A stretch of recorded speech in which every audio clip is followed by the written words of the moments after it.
There's been a lot of hype and promise since Little Big Planet was first announced. Sony's been dropping tidbits about the game's powerful creation tools for some time, and its adorable mascot, Sackboy, has been slowly taking over the internet with his sack puppet charm. Well, the game is finally here, and amazingly, it's actually exceeded my expectations.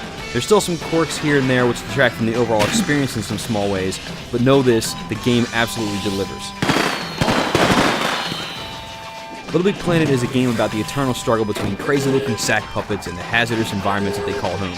It's a 2D platformer at its heart, but you can move between 3 different planes, the foreground, midground, and background. This works well overall, but the planes can be problematic sometimes. Sackboy automatically switches between planes when you jump when the game thinks that you need to, but this can be inconsistent. Sometimes you jump to things you don't want to, sometimes the auto jump doesn't actually kick in, and sometimes he'll grab things in a plane that you don't want to be in. Also, since everything in the game is physics-based, the actual platforming isn't refined as, say, a Mario game. Manipulating your dude in the air and while he jumps isn't quite as responsive as you'd like it to be. But like I said, these problems don't even come close to ruining the experience. And what an experience it is. First off, the presentation, graphics, and sound are just fantastic. This is a very unique looking game. It's colorful, whimsical, and twisted all at once, and runs smoothly throughout the experience. The soundtrack is equally impressive with a range of very cheerful beats, and it's just a very happy game overall, something that's refreshing in a world of blood-soaked shooters. Now, everyone knew LBP would have an extensive focus on its online community, and we'll get to that in a minute. But what was surprising to me is just how solid the story portion of the game is. These are levels that Media Molecule made themselves, and their level design gets crazier and crazier as you progress. Each level is very unique, even when compared to others in the same theme, and some of the designs are simply brilliant.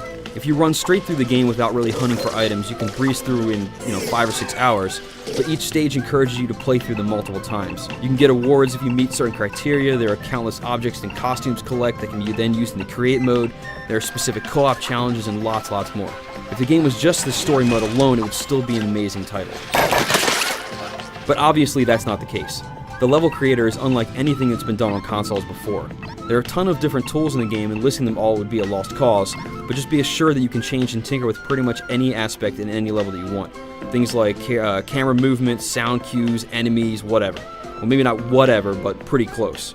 Overall, it's very easy to put levels together and create objects. It's a flexible creator that people of many different skill levels can use. User-created objects can also be saved and shared to other people, or added as collectible objects in your own level, so that other people can collect your content and then use it in their own levels online, so you may actually see stuff that you've made used in other people's levels when you're jumping online. I do have a few problems with the creator though. The tutorials are very informative and explain everything very well, but they do tend to drag on more than they should, and you can't queue up a bunch of them to watch all at once. You need to keep selecting new objects and then wait for the next one to load. In addition to that, there are a few weird bugs of things unattaching themselves randomly, and I wish you could save states in the levels instead of just undoing actions all the time, since it means that sometimes you'll accidentally trigger a trap, not realize it, and then have to go back later and manually pick up the pieces, put them back the way they were, and then, continue on from there. One final thing that should be mentioned is that the interface that deals with all of the community stuff is really slick. You can see the levels that your friends have hearted, and then see more levels by the people who created those levels, and then see the levels that those people like, and it just keeps going on from there. You can search for levels, send invites, play levels online while keeping your parties together, modified user-created levels if they allow it. Really, the game does exactly what you would hope that it would do, and it does a really fantastic job of keeping the community aspect together, and the interface that keeps all of that going is really slick.